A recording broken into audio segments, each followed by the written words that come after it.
Welcome to the Money to the Masses podcast, putting you in control of your finances. One mic, two idiots, and, according to our latest figures, 3 listeners. Here are your hosts, Damien Fay and Andy Leaks.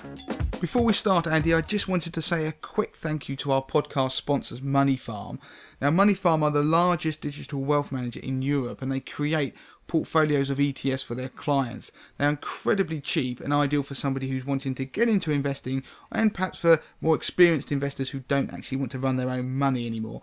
Now, they will even offer to run the first £20,000 of any of our listeners' portfolio absolutely free if they enter the code MTTM20K into the website at moneyfarm.com. For more information, check out their website. But for now, Andy, let's get back on with the show. Hello and welcome to episode 126 of the Money to the Masses podcast with your resident host, as always, Damien Fay, and me, Andy Leaks. Damien, how you doing? Good, Andy. Busy, though. Very busy, because it's tax year end. That's for those of you listening in the future, that is a very busy time for anybody who works in money, as you do, Andy, actually, in your day job. So that means that it's a bit of a head down moment. And in my old previous occupation, I was never allowed any time off in this pre-6th of April period. But now, at least I'm running my own business, I can. But yeah, it's been mental, but fun. How about you?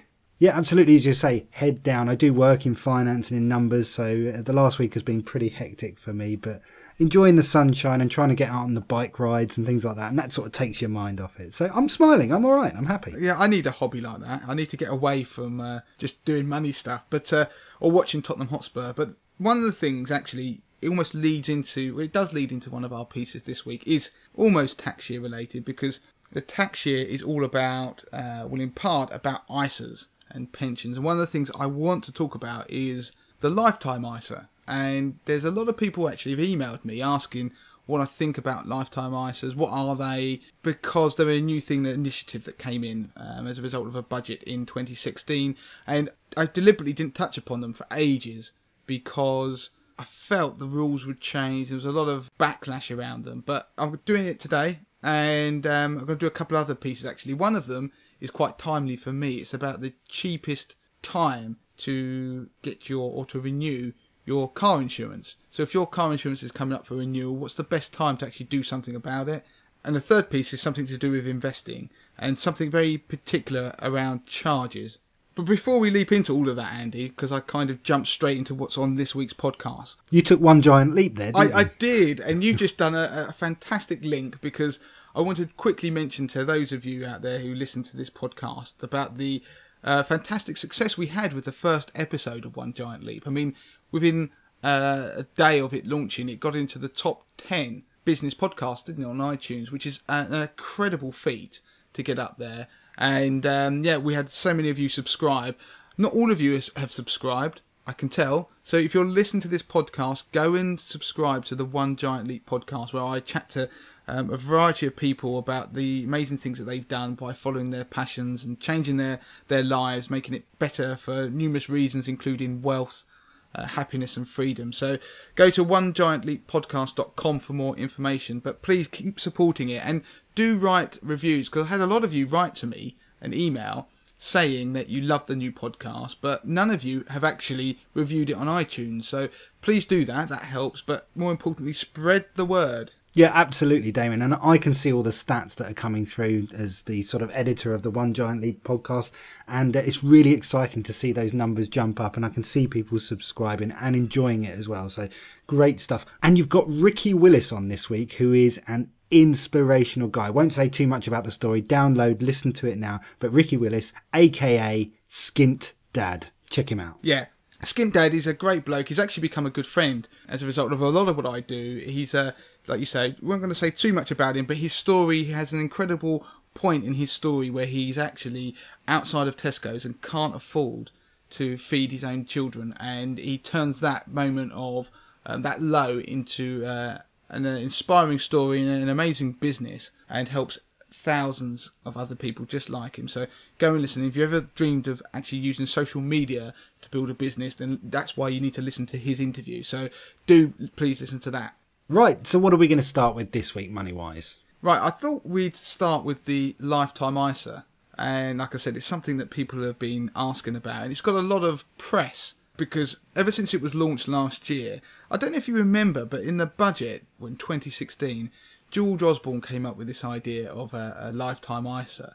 And the point of it was they were trying to create some kind of product that was a mashup between pensions and ISAs, because they've each got positives. Pensions, you can put money in them and you get tax relief on the way in, and you can then grow your pot of money tax-free and then withdraw it. Although you're taxed on the other end, you can mitigate that by various means. But it means that you can save for retirement, and of course there were new freedoms that came in, which meant you could take the whole pot.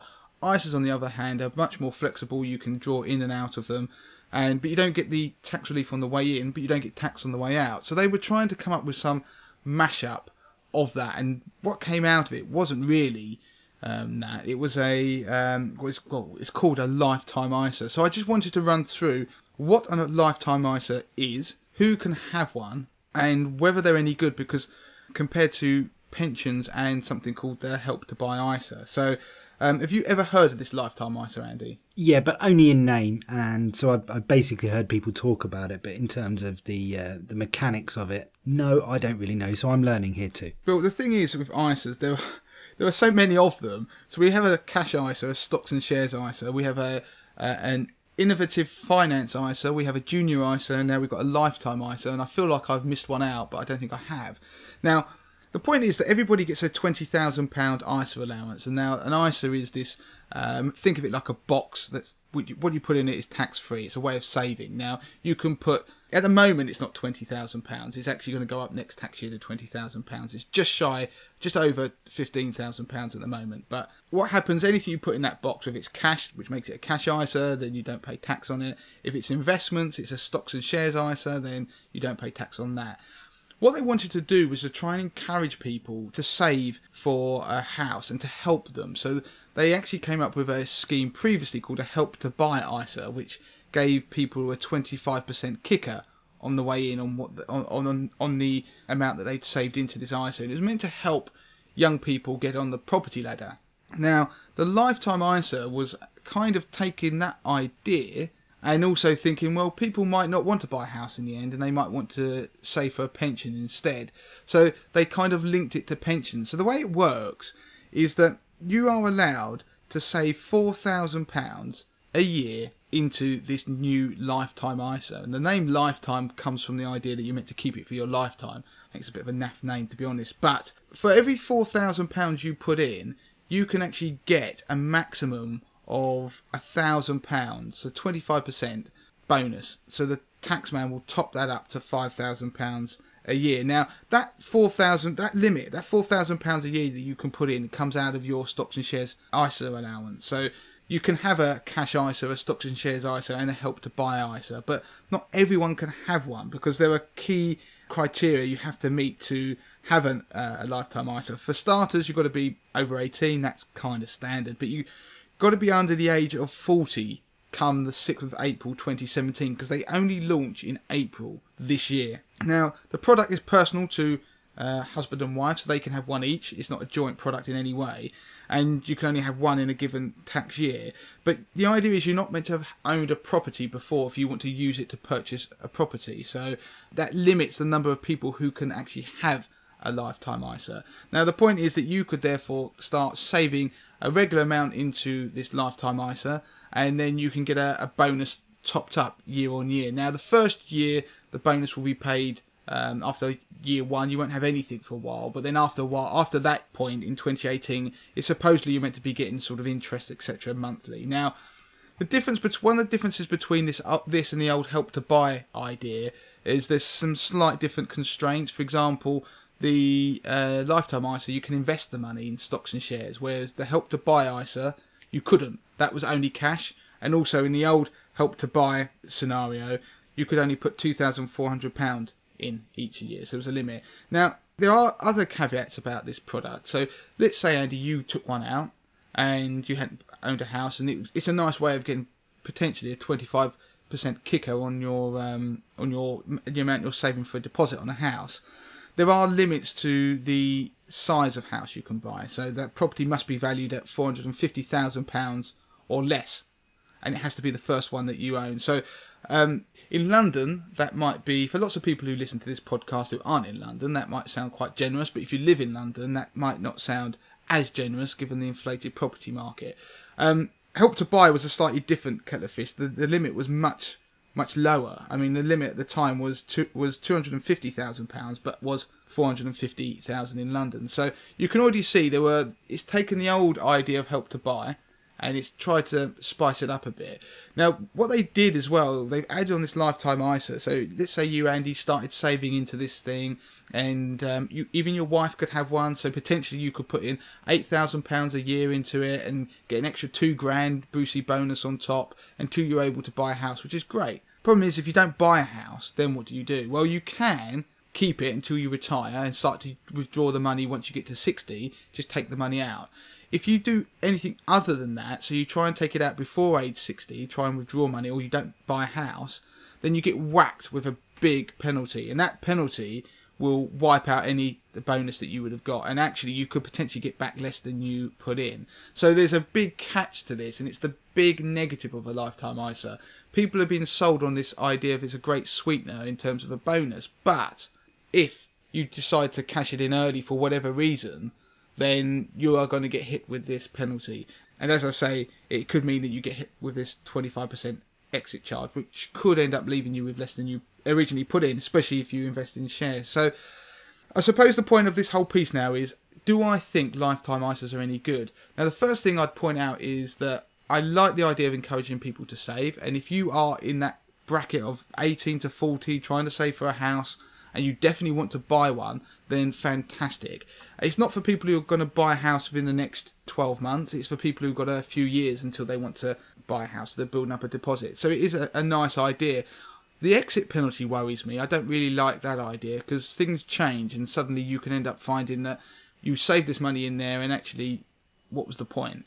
Because you're worse off than when you went into it. That is also going to be true of a stocks and shares ISA, by the way. If you invest a deposit, then you're going to end up having less money potentially if the market drops. So if you are saving for a deposit, somebody asked me this the other day, what should they do? Should they invest the money? If you're planning on buying a house within a couple of years, you should never be investing anyway. So it should be just going into cash.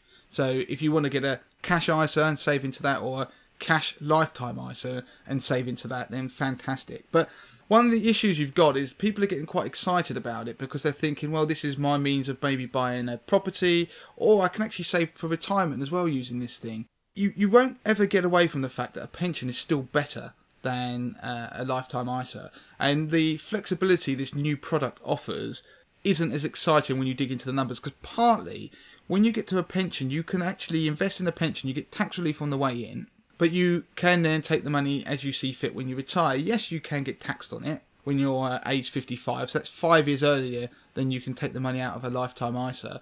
But you can mitigate that tax because what you would do is you would actually make sure you didn't have any earnings in the year that you retired, etc. So the other thing is that a pension, especially if you're in a pension that's, say, through your employer, an auto-enrolment, they will probably pay into your pension for you as well. So if you're saving for retirement, you paying in and your employer paying in, your employer's payment is essentially almost free money. So you're still going to build a bigger pot, more than likely faster, because they'll get tax relief as well on your contributions than if you get a lifetime ISA. So the upshot is a lifetime ISA better than a pension? No. Is a lifetime ISA better than the Help to Buy ISA? Then I'd argue it probably is, because you get more generous amounts you can put in a year. You can also put in lump sums, whereas on a Help to Buy ISA you could only do a regular monthly contribution. But you can transfer from a Help to Buy ISA into this new lifetime ISA. So, and there's slightly more generous house price criteria on the on the lifetime ISA. So it's an interesting product. The biggest challenge you're going to have with this product, if you're listening to what I've just told you and you're thinking, yeah, that's me, I'm saving for a house in a few years, kind of like the flexibility and the extra Brucey bonus, and if you're thinking that the wife and I could, or partner and I could both do this and we could double the bonus we get, then fantastic. The biggest challenge you're going to have at launch of these products is there's hardly anybody going to offer one. So the government is all singing, all dancing about this new wonderful thing, and at the moment, as far as I'm aware, there's only about 2 or 3 people out there who are going to even offer a lifetime ISA. So if you go to the moneytothemasses.com website and search for lifetime ISA on the search function, you'll find a whole guide about lifetime ISAs, which builds upon a lot of what I've touched upon today. And I will mention in there who the current people who are going to offer a lifetime ISA at launch. I'm not sure there are going to ever be many people who do lifetime ISAs. It depends on the demand for the market, because I think there are a lot of people who are going to just think, I'll either use a normal ISA, a cash ISA to save, or they're going to save for a pension via a pension or SIP. So I think they're going to wait to see. Like I say, there's only a couple at the moment who actually bother to even do it. I don't know of anyone who is actually going to have a cash lifetime ISA at launch. I think there might be one or two firms who are talking about possibly launching them in the summer of 2017. So there you go, Andy. That is a roundup of the new lifetime ISA. I hope that made sense to everybody out there. But if it didn't, then go and check out the guide on the Money to the Masses website. Before we move on, Andy, I just wanted to quickly mention 80/20 Investor. Now, 80/20 Investor is my DIY investment service. Do go and check it out. I empower and teach people how to invest their own money. The service provides data-driven fund tables. The data is driven by my own unique 80/20 Investor algorithm, which I created.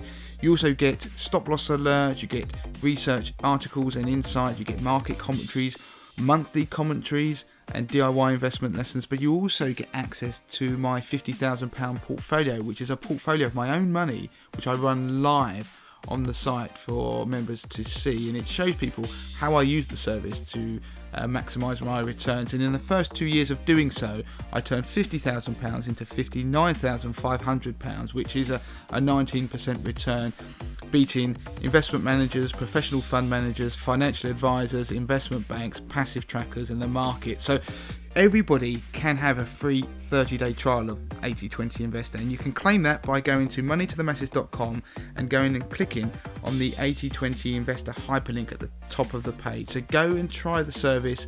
Let me know what you think of it, and I know from the feedback that you're going to love it. But for now, on with the show.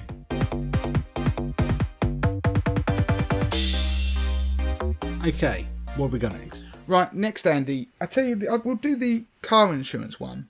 And oh, Damien, what have I told you what I've gone and done this time? You know, before we were talking about Flipper and the fact that I've been putting up with a horrendously high energy bill and couldn't be bothered to shop around. Yep. Well, I've done it with car insurance as well. You might as well have the full house, I suppose, Andy. So let me tell you what I've gone and done. I've allowed them to write to me, tell me what my new premium is, and just allowed it to go through. I haven't phoned them, haven't shopped around. So I haven't even renewed my car insurance. It's just renewed itself, and I'm paying a higher premium, and I'm paying monthly direct debits, not paying annually. So I'm doubly losing out. What an idiot. Because annual is cheaper, is what Andy's alluding to there. I mean, do you know what, Andy? That's what most people do. It's one of those things, they know the convenience and inertia is a powerful motivator to do anything. So, yeah, it's a shame. Don't beat yourself up about it, but you've learnt from your lesson there. But it's one of those things that, yeah, it's better to try and pay annual, although it's quite difficult to swallow that bill when you get to it. And as you say, the renewal thing, and the reason I mention it, because I'm in the same boat that you were in, and I've had my renewal come through. And this whole piece that I'm doing now is around what to do when you get the renewal letter, because there's been some research that has shown, I don't know how they work this out, and you may be able to help brainstorm this for me, Andy, because I don't quite understand it. But they have claimed that legally you have to, this is a rule actually, the car insurance company have to write to you at least 28 days before your car insurance is automatically going to renew, and they tell you what the new price will be. But the research has shown there is a sweet spot at which point to buy and renew your car insurance when it comes to that renewal period, to shop around, because apparently the price that you can pay during that period will vary because of the supply and demand, and the car insurance companies will vary the price based on what they judge your behaviour to be. Now, I've read into it trying to work out why that would be, because they claim that, for example, that what most people do, and what maybe more erratic drivers, I don't know how they know this, but maybe just studying behaviour, will just let their car insurance just renewal pack on the side, and then the last minute on the last day renew. I'm not not suggesting you're one of those people, Andy, but that's what they kind of say. I would proffer that I'm a very relaxed driver on the basis that I'm so relaxed I just let it all just sail past. Yeah, well, there you go. So apparently they think the riskier drivers will wait until the day of their renewal will run out and they have to do something to renew. So the prices they offer in the market are adjusted accordingly. So they worked out this sweet spot of where the price is the cheapest during your renewal period. So the cheapest period to shop around is 21 days before your renewal notice is set to expire.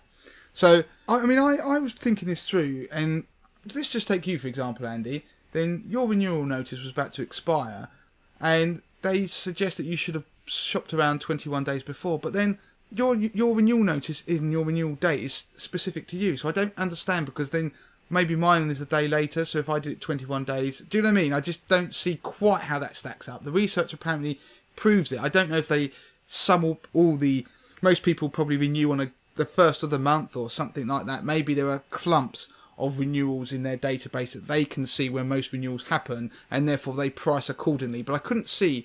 Maybe it is when you are on the comparison sites, maybe there is a question that says, when is your renewal due? And then they work from that date backwards. Maybe they do, Andy. Maybe you... See, this is the point. I need you to brainstorm it. I read it, I reread it, I went through it, I kind of tried to work out how would I do it if I was trying to make people pay more for car insurance. And maybe what you said is the key thing. If you put your renewal date in, they try and work it out. But, yeah, the point of it is, beyond my ramblings, is that if you get a renewal notice, then the week after you get your renewal notice, make sure you shop around, because statistically you will get the cheapest deal on your car insurance. And they quoted the numbers, and I think it was something like the average person will save about £400 on their car insurance. So yeah, there you go.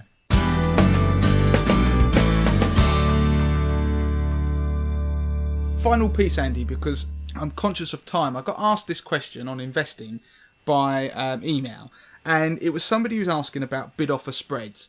Now, I want to just quickly explain to those who invest or don't invest even. A bid offer spread, if you buy a fund, for example, a bid offer spread is effectively a charge on the amount that you put in. So let's just say that a fund, there's two prices. So it's not like you go to a shop and you buy something in a shop and it's one price. Then in a lot of funds, not so much now, about a third of them, it's a very old way of pricing, but they would put two prices. There was a bid price and an offer price. The offer price was the price you would buy at, and the bid price is the one that you would sell at when you'd had enough of the investment. And the spread between those two prices would effectively work out as a charge, because if you bought on one day and sold on the same day, you'd automatically have that spread. And that charge could be anything up to, say, 5%, depending on the fund. So it effectively works as an initial charge. Now, somebody said to me, what do I need to do about that? Do I need to avoid them?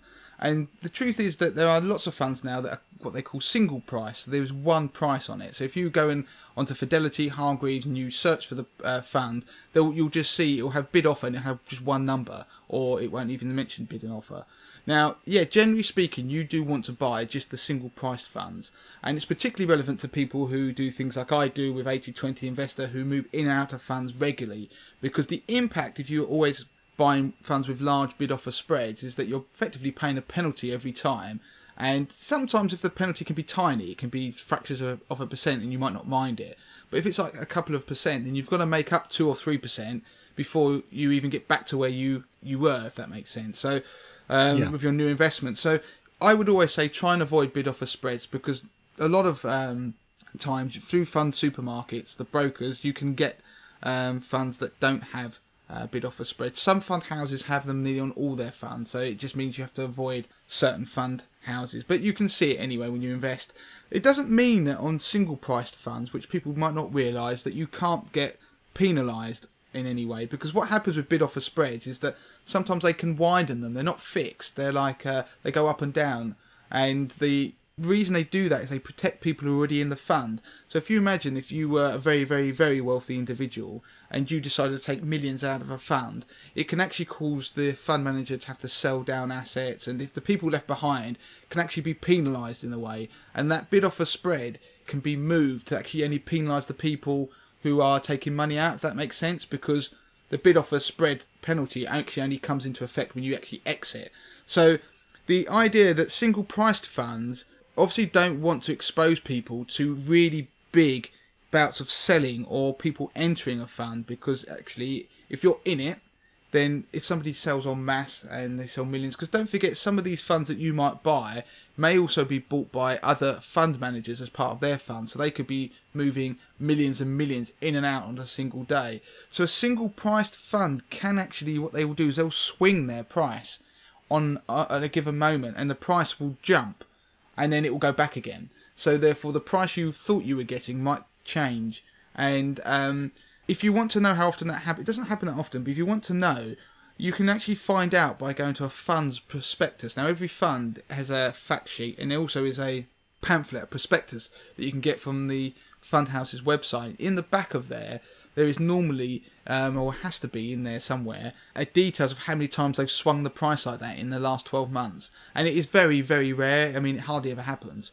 But it does if the markets become very volatile or stretched. So avoid bid offer spreads as the message of this part. Go for ones that have single priced funds. It doesn't always mean you're not going to get penalised in some way. I mean, at the end of the day, if you're investing in markets, there are charges. You just have to try and factor in all the charges when you're investing. It isn't just bid offer spreads. There are obviously annual management charges as well. But that's the tip. Good to contact Damien in the normal way if you would like to. Damien does answer every email, every tweet that's asking a question. Contact him at Twitter on @moneytothemasses with a number 2, or you can contact Damien at podcast@moneytothemasses.com, or on his normal email address, damien@moneytothemasses.com. Damien with an E, Damien, not IAN. I tell you what, Andy, I don't know why we don't point that out, because I do get people who email me at Damien with the E, but then write hi Damien with an A. But perhaps it's the most common spelling of my name.